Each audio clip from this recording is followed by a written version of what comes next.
오늘은 청와대 주변과 그 뒷산인 백악산 해설 산행을 하려고 합니다.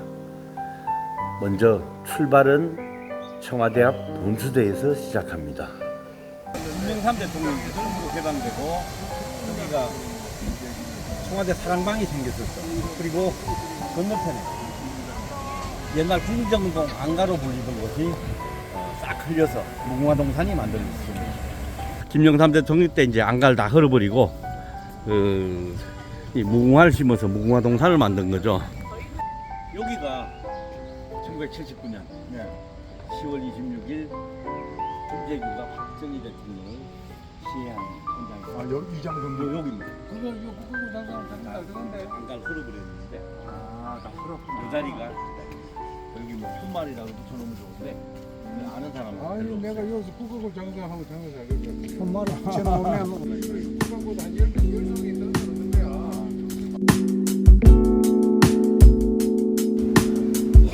이게 칠궁인데 칠궁이 뭐냐 하면 조선시대에 왕과 왕비는 그 위패를 종묘에 모십니다. 근데 아들이 왕이 됐는데 아버지가 왕이 아니다. 그러면 그분한테 대원군이라는 칭호를 드립니다. 대선에서 대원군이 4분입니다. 돌아가신 후에 이제 대원군으로 추존을 하는데 살아서 대원군이 되신 분은 흥선 대원군 한 분이에요. 아들이 왕이 됐는데 자기 어머니는 왕비가 아닌 거예요. 그러면 종묘에 가서 제사를 못 하잖아요. 종묘에 가면 없으니까. 자기를 낳아준 어머니는 못 들어가는 거예요. 그러니까 따로 사당을 만들어서 여기 와서 제사를 지내는 거죠. 아들은 왕이 됐는데 어머니가 왕비가 안 되는 경우 7분이 있습니다. 아까 이제 아들이 왕인데 아버지가 왕이 안 된 경우 대원군이라 그러고 4분이 있었다. 여기는 이제 왕의 어머니로 왕비가 안 된 분이 7분. 누구입니까? 얘를 여기 이제 하나씩 있습니다. 여기 대민국만 좀 다른 부분이 좀 있는데 찾아보세요. 다른 부분.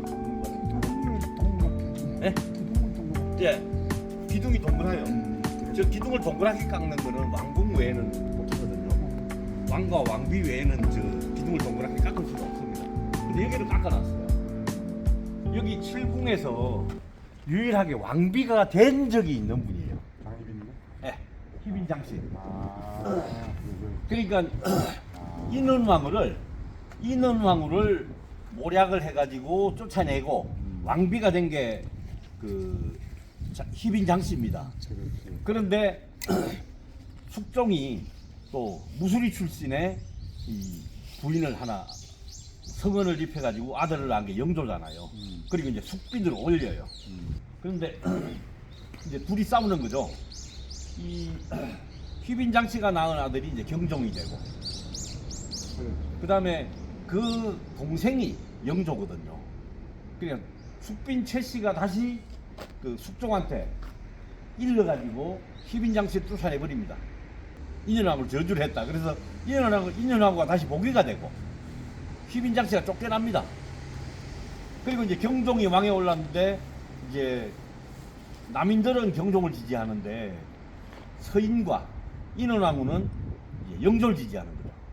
그래가지고 경종이 후사가 없으니까 빨리 왕 세제로 삼으라. 그런데 아직 젊은데 후사가 생길 수도 있지 않냐. 괜히 복잡하게 일 만들지 마라. 얘가 막 남인과 서인이 싸우다가 결국은 영조가 되면서 이제 남인이 완전히 몰락해버리죠. 또 그 중에 일부는 경종이 독살됐다 해가지고 반란도 일으키고요. 그래서 남인은 그 반란까지 일어나면서 이제 거의 조정에서 발을 못 붙이게 되죠. 그리고 서인의 세상이 되는 겁니다. 그런데 이제 희빈장씨와 아까 저쪽에서 본 숙빈 최씨, 영조의 어머니, 그 사이에 암투가 워낙 세가지고 이 대빈궁은 그 처음에 다른 곳에 있다가 경종 때 이제 궁을 만들었다가 일로 또 이제 나중에 일로 모셔왔다가 낙원동으로 옮겨갔다가 다시 또 일로 이제 오는 그런 우여곡절을 겪었죠. 그 시대에 소를 잡을 수 있는 곳은 왕궁과 왕릉밖에 없습니다. 소는 농기구라 아주 중요하기 때문에 일반인이 소를 잡았다가 큰일 납니다. 그래서 지금도 뭐 태능갈비, 홍능갈비 하는 게 왕릉 아니면은 왕릉에 제사 지낼 때 아니면 소를 못 잡습니다. 그래서 갈빗집은 수원에 정조 임금 행사하거나 그 사도세자 능에 그 제사 지내고 이럴 때 그 제를 올릴 때 소를 잡는 겁니다. 그래서 수원에 그 뭐 무슨 솔밭 시대 뭐 무슨 또 홍능갈비, 태능갈비 하는 게 능과 관련된 갈비집이 다 있습니다. 여기 임금이 여기 청와대 지금 청와대 안에 그러니까 경복궁에 살면서 뒤에 그 후원에 경무대 자리에 논을 8배미를 만들고 그게 이제 조선 팔도의 그 논으로 하고 소를 몰고 이제 건농일에 그 논을 갑니다. 그날 왕비는 이제 배를 타고 한강을 건너가서 누에 치는 거죠. 그게 잠실입니다. 잠실이라는 마을이 누에 잠자. 왕비가 뽕을 따서 이제 그 누에 치는 걸 시범을 보이고 임금은 여기서 농 가는 걸 시범을 보이는데 이 모인 대신과 백성들에게 밥을 먹여줘야 될 거 아니에요. 그러니까 이제 그 궁궐에서 쓰고 나면 소뼈를 가마솥에 쫙 걸어놓고 뼈를 밤새도록 굽니다. 장작불 떼서. 그래 이거는 바가지만 있으면 국 한 그릇, 한 국자, 밥 한 주걱, 그 다음에 김치 입에 조금만 있으면 먹을 수 있거든요. 소금만 쳐가지고. 그래서 이게 선농단에서 나눠주는 탕이다. 선농탕이라고 만든 게 이제 설렁탕이 돼버린 겁니다. 이게 설렁탕의 유래입니다. 꼭대기 올라가면 백악마루라고 돼 있어요. 백악마루. 흰백자. 예. 그런데 이제 이 북악 스카이웨이가 뚫리고 예. 북악 터널이 뚫리고 그러면서 자꾸 북악 하다 보니까 이제 북악이 이름이 돼버렸는데 국립지리원에서 61년도에 북악으로 이름을 바꿨어요. 그게 사실 백악산이 원래 이름입니다. 여긴 또 정자가 북악정이 아니라 백악정이에요. 백악정. 요 백악산이 이 오행으로 따지면 금이잖아요. 세금자. 바위가 물룩불룩한 북한산이 다 그렇습니다. 근데 관악산은 불꽃이거든요. 모닥불 피워놓은 불입니다. 그리고 오행상 상생이 아니라 상극입니다. 화극금, 불이 새를 녹이는 형국이에요. 한강을 건너서 넘실거리는 거죠.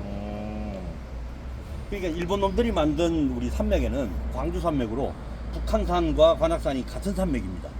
한강도 산맥이죠.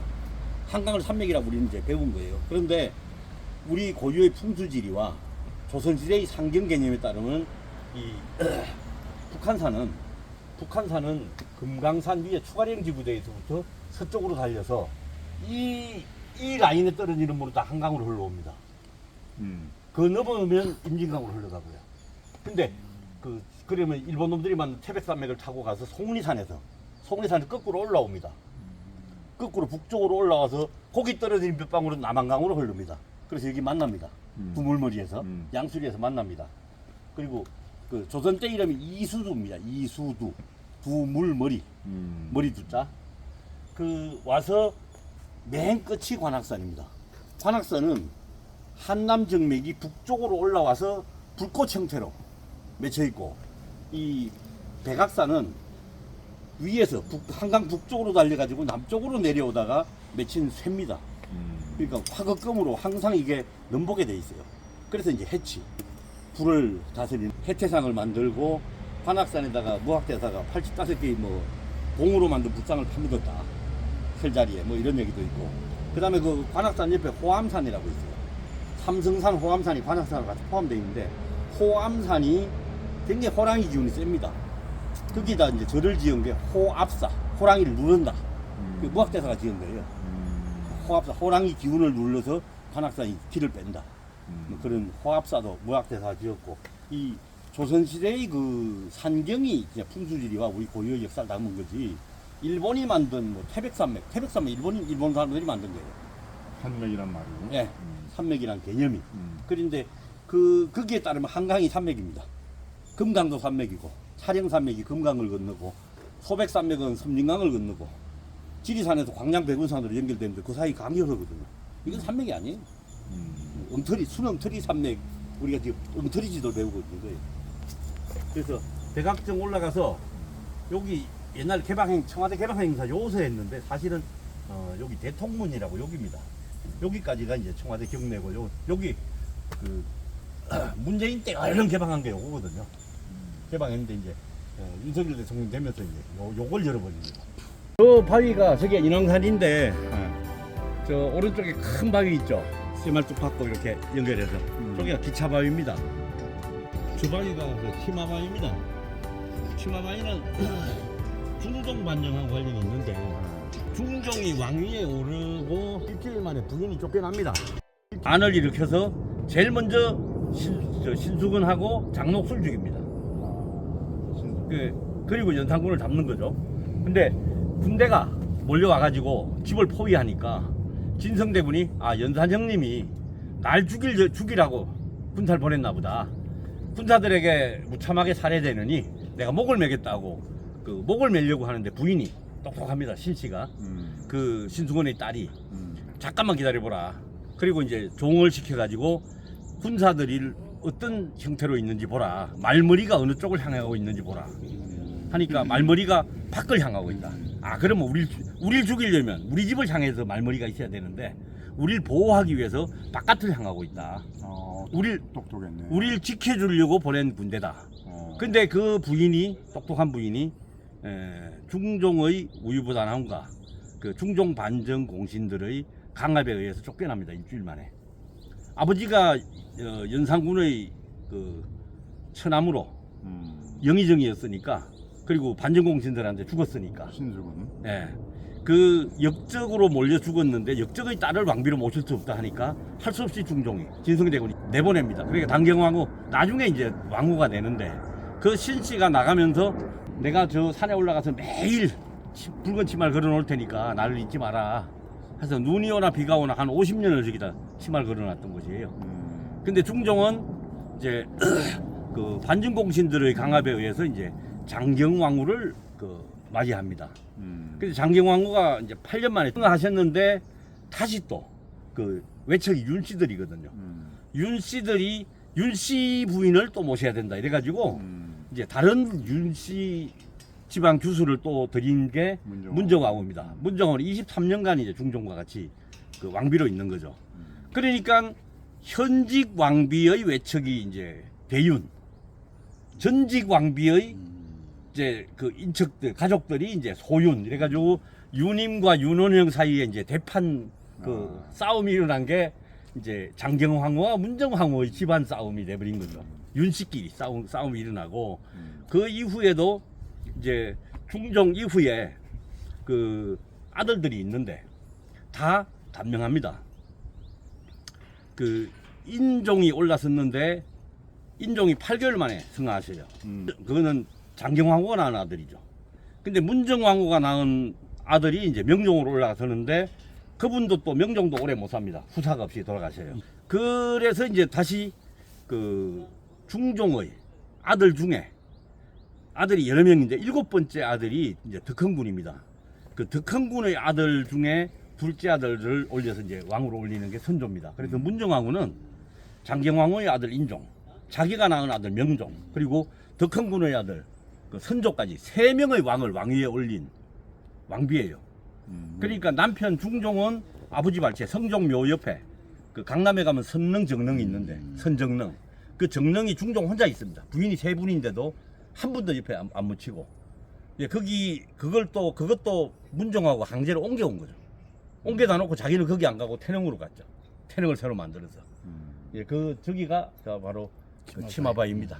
여기는 백악정입니다. 김대중 이희호 기념식수, 노무현 권양숙 여사 기념식수입니다.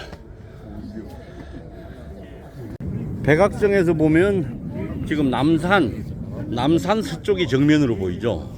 근데 경복궁은 관악산을 보고 있습니다. 방향이 다릅니다. 청와대와 경복궁의 방향은 완전히 다릅니다.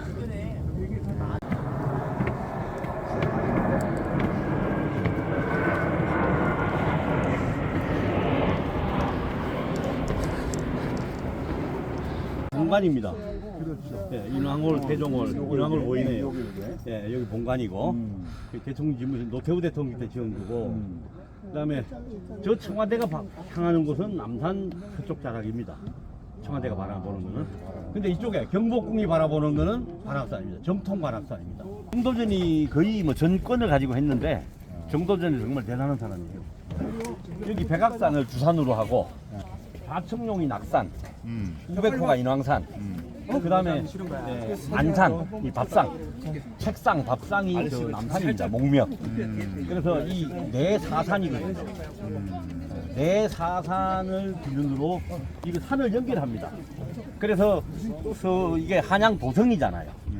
이 그게 포트리스 요새가 아니고 이 군사 기지가 아니라 이제 평시의 백성들이 사는 공간으로 울타리를 치고 이제 왕궁의 위험을 드러내기 위해서 담장을 쌓은 거지 이게 적을 방어하기 쌓은 거 아니에요.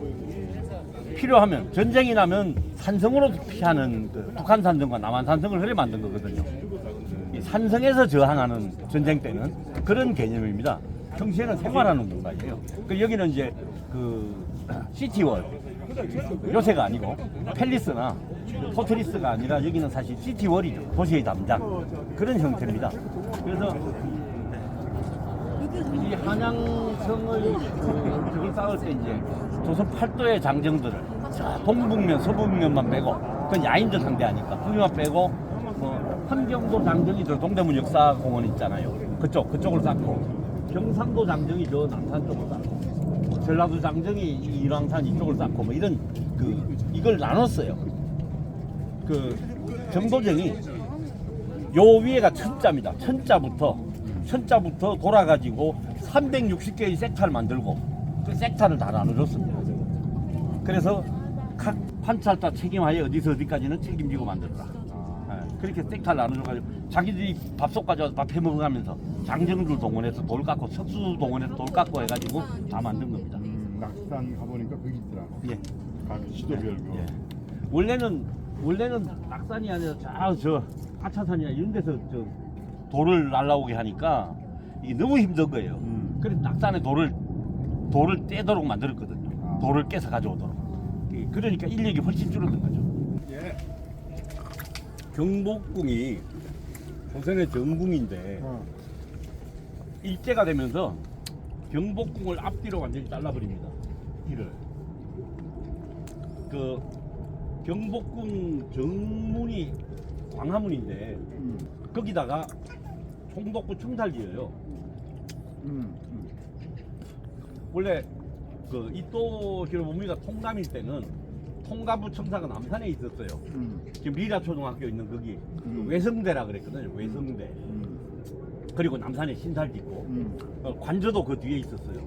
근데 이제 그 한일 합방이 되고 나서 총독부 청사를 경복궁 정면을 막고 왕과 백성의 사이에다가 짓는데 그게 날일자 형태입니다. 그 건물 모양이. 네, 날일자.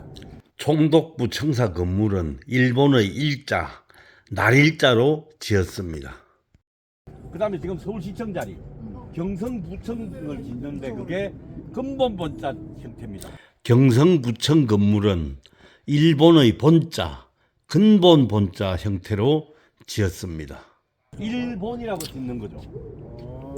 총독부 청사를 지은 자가 누구는 2대 총독 하세가와 요시미치라는 자예요. 이 사람은 군인인데 그 이또 히로부미 때부터 조선 주둔군 사령관으로 조선을 군사 통치에 최고로 활용하는 사람인데 강성이에요. 청일전쟁에 승리하고 러일전쟁에도 참전해서 승리를 해요.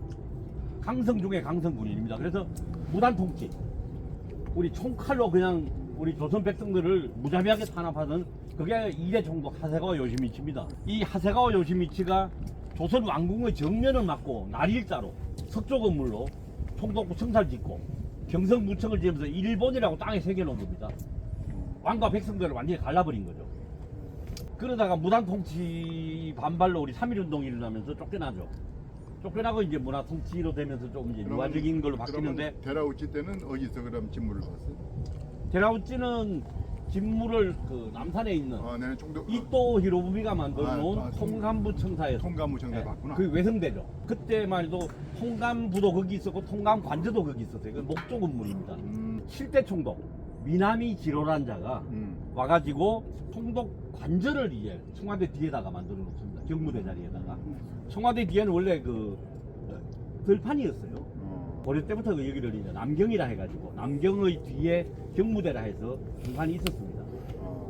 조선의 종교를 완전히 없애버리는데 불교, 기독교, 천도교 요것만 빼놓고는 나머지는 다 사이비 종교를 해가지고 다 없애버립니다. 근데 당시에 종교가 제일 큰 게 보천교였어요. 차경석이란 분이 만든 보천교가 여기 간부만 58만 명입니다. 그 자금이 전국에서 모인 자금이 상당 부분이 이제 상해 임시정부로 넘어간 거죠. 정읍에 있었는데.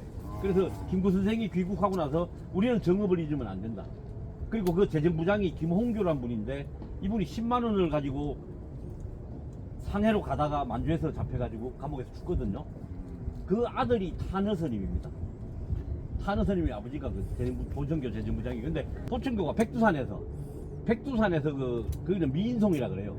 우리 금강송이라 그러는 거죠. 적송, 금강송 하는 게 백두산은 미인송이라 그럽니다. 아름드리로 수십 메터 높이로 솟아 있는 그거를 가져와 가지고 그 본당을 지었어요. 본당이 뭐냐면 11전인데 이름이. 그거를 일제가 이제 7대 총독이 무너뜨려 버립니다. 보천교를 무너뜨리면서 본당인 11전을 뜯어서 기둥과 골조를 가져와서 서울에서 지은 게 현재의 조계사 대웅전입니다. 그리고 지붕을 이었던 청기화를 벗겨와서 지붕에 올린 게 총독관저입니다. 그러니까 총독관저와 조계사 대웅전은 보천교 11전 본당을 뜯어서 지은 것이고, 총독은 백악산에서 한양도성으로 내려오는 정수리에 총독관저를 짓고 그걸 큰 대자로 지어서 총독부 청사 날일자와 경성부청 본자를 합쳐서 그러면 대일본이 되는 거예요. 땅에다 대일본을 새기는 거예요. 근데 위치가 어떻게 되느냐? 보시면 아시겠지만 광화문 그 기준으로 청계광장 있죠. 이명박 시장이 물을 흘리니까 동쪽으로 흘러가요. 중랑천으로 흘러갑니다. 그러면 청계광장 서쪽에 떨어진 빗방울은 코리아나호텔, 조선일보 뒤에 떨어진 빗방울은 마포 흘러갑니다. 마포 합정으로. 이 길이 그러면 이 백악산에서 남산으로 가는 여기에 물이 갈라지는 저 선이 있는 겁니다. 아, 그러네. 네, 청계광장에 동쪽에 떨어지는 거는 지금 청계천으로 해서 중량천으로 해서 한강으로 만납니다. 디귿자로 흘러가는 거죠, 이렇게. 그 다음에 그 반대편에 떨어진 빗방울은 바로 마포 합정으로 흘러갑니다. 여기가 물을 가르는 고개예요, 사실. 분수령이에요. 그러면 총독 청사가 백악산에서 남산으로 흘러가는 길을 흘러가는 바로 그 정수리입니다. 거기 가운데다 딱 눌러놓고 광화문도 총독부 청사도 거기를 눌러놓고 시청도 거기 눌러놓고. 그러니까 이 백악산에서 남산으로 가는 조선의 전기를 완전히 막아버립니다. 왕국을 앞뒤로.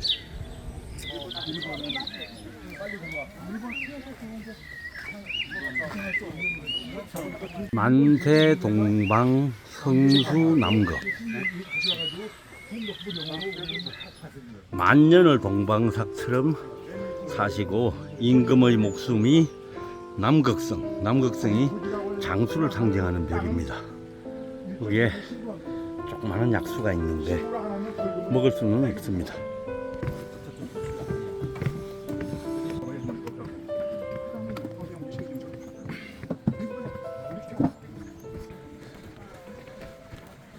위치도 그렇고 숙정문이라는 이름이 한양도성의 원리와는 완전히 동떨어지는 거예요.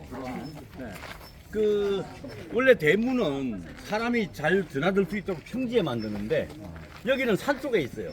그래서 아예 사람이 안 다니는 곳에 만들었어요. 그 이유가 있습니다.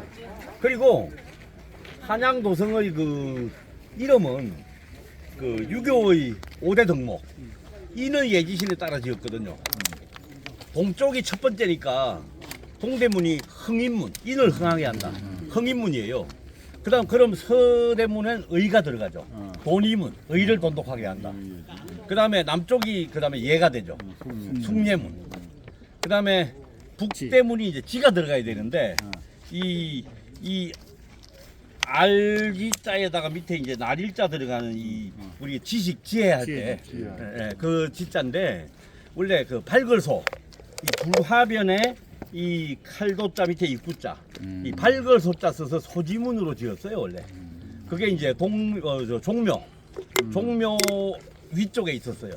근데 그 문으로 사람들이 드나들면서 종묘의 머리를 바른다. 임금의 조상들의 머리를 바른다 해가 그 문을 없애버리고 산속으로 옮겼습니다.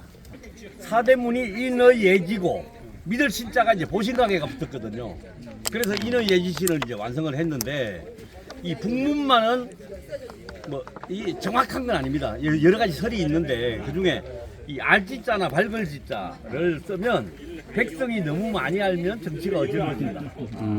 그래서 이 백성을 이 좀 누르는 그래서 숙정이라는 이름을 썼다. 그 우리가 이제 음양오행에 따르면 숭례문이 양입니다. 이 양의 기운을 숭례문은 열고 평상시에는 여기를 닫아놓으라. 그 여기 사람이 안 다니는 곳에 만드는 거예요. 이거 열지도 마라. 그런데 이 문을 열 때가 있어요. 여기는 음기가 들어오기 때문에 이 문을 자주 열면 한양도성의 여성들이 음기가 넘쳐서 가정에 문제가 생긴다. 그러니까 열지 마라. 그런데 비가 안 올 때는 숭례문을 닫고 이 문을 엽니다. 그럼 음기를 채워가지고 이제 비가 오도록 기우제 올릴 때 쓰는 겁니다. 그래서 이 문은 일부러 사람들이 안 다니는 산에 만들었다. 그리고 이름도 인의예지신을 떠나가지고 이 숙정문으로 바꿨습니다. 백악산도 식후경입니다. 각자 싸온 간식을 꺼내놓고 촛대바위 앞에 잔치를 벌입니다. 오늘도 멋진 소풍입니다. 여기가 곡장 또는 곡성이라고 합니다. 저 쪽두리봉에서부터 쭉 올라가서 향로봉 지나서 돌이 많은 곳이 이제 비봉인데 저기에는 비석이 하나 있는데 무학 오심도차라 써져 있다. 무학대사가 한양도성을 찾으러 왔다가 잘못 들어서 여기를 왔다. 뭐 이렇게 써져 있다는 거야. 근데 추사 김정희가 이 금석학을 배웠잖아요. 중국에서.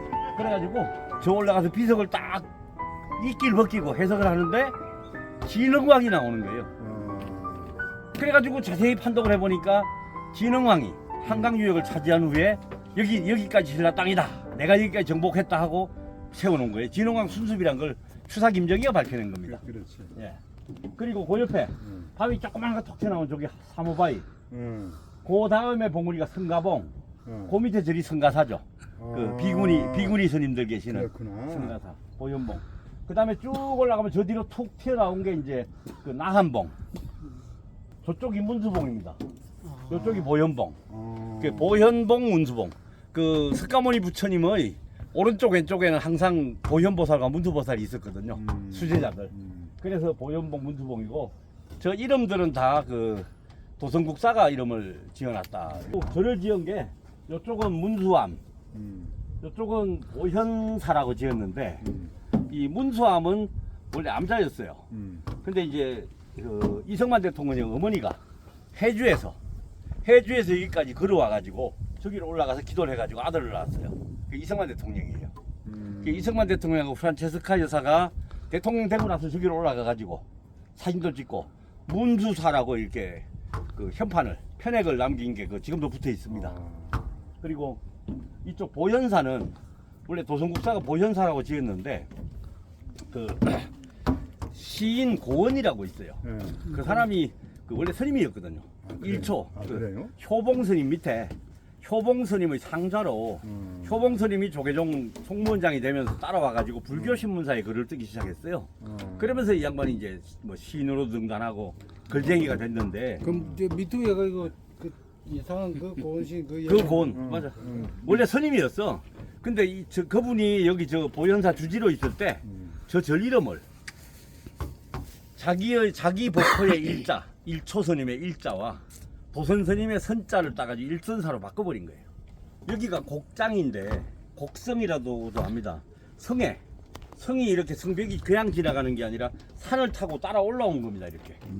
그래서 성벽이 지나가지 않고 쭉 올라가서 높은 곳에 여기는 멀리까지 조망도 할 수 있고 경계도 할 수 있고 저 한양도성에 이런 곳이 딱 두 군데가 있습니다. 하나는 백악산에 있고 하나는 인왕산에 있습니다. 이게 11 총탄 소나무입니다. 총알 자국이 여기까지 왔다. 지금은 희미해져 가지고 표시를 해놨네요.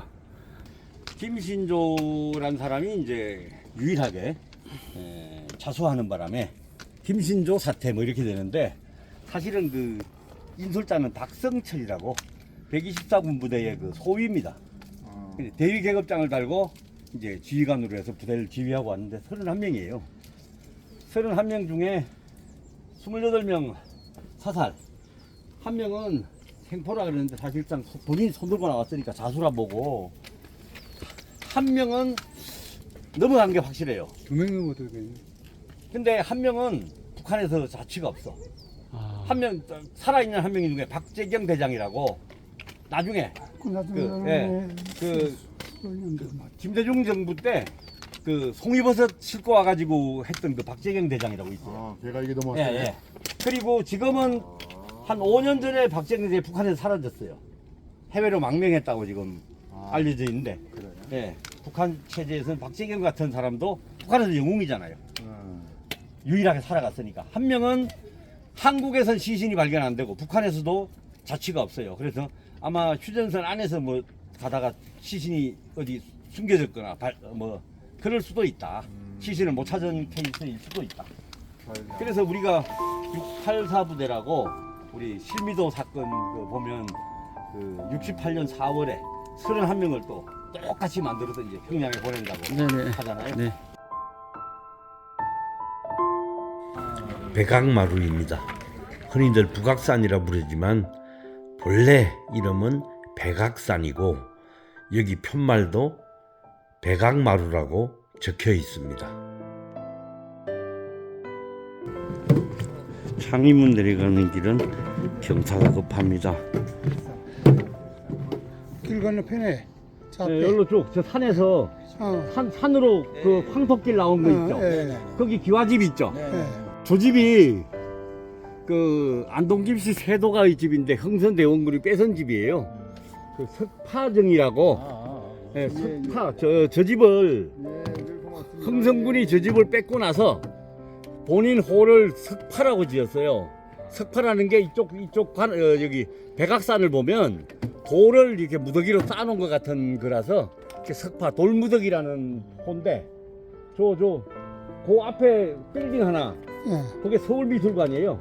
그 우리 그 저기 추사 세안도를 그 일본에 가서 뺏어온 그 손재영 선생, 박정희 대통령한테 글씨 가르쳐 주신 선생, 그 손재영 선생이 살다가 저기 경매로 넘어갔어요. 그래서 서울시가 인수해가지고 서울미술관으로 만들었는데, 서울미술관을 통해서 뒤로 들어가게 돼 있어요.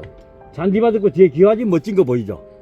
저기가 화강암 안반 위에 지은 어마어마한 집인데, 저기를 그 안동김씨 그 김홍건이라고 그 김좌건 뭐 김흥건 김 무슨 건 하는 그리고 그 조카뻘이 이제 김병국, 영의정한 김병국, 그 형제와 이 사촌 이내가 20명이 정승판서를 지낸 사람들이에요. 안동김씨의 핵심이에요. 그 사람들은 장동김씨라 그러지. 그 핵심 김홍건의 집이었는데 흥선군이 저 집을 팔려고 하니까 안 팔아요. 그래가지고 해질 무렵에 어린 고종임금을 앞세워서 저기로 옵니다. 상간마만 납시오 하는데 어느 정승판서가 안 나와요. 대문 앞에 엎드릴 거 아닙니까?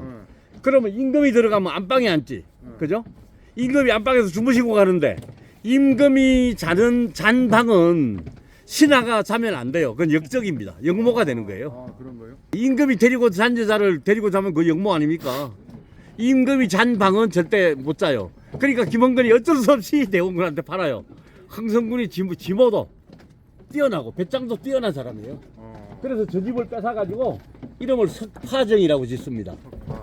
저기를 이제 고종임금이 임금일 때도 수시로 와서 이제 저기서 쉬고 가시고 하는데, 거기에 그 정작 하나 있었는데 정작 뜯어가가지고 그 세금정 앞에 식당을 만들어 놓고 이제 그걸 석파랑이라고 음식점이 돼 있는 곳도 있고요. 저 석파정이 조선 마지막 흥선군 때의 권력의 산실입니다. 저기구나. 예, 저기 앞에 소나무가 어마어마하게 넓게 쫙 접시처럼 펴진 소나무입니다. 습하죠. 이게 북소문입니다. 아, 북소문입니까? 예예. 그 인조반정 때 능량군이 이 문을 통해서 들어왔죠. 아, 근데 그 세종 때 직관 최양선이라고 유명한 분인데 그분이 그 저 북문하고 아까 예. 숙정문하고 이 창의문은 궁궐의 양쪽 어깨에 해당하니까 여기는 항상 닫아놔라, 열지 마라 했다고 합니다. 마라. 예. 반대로만 놓고. 예.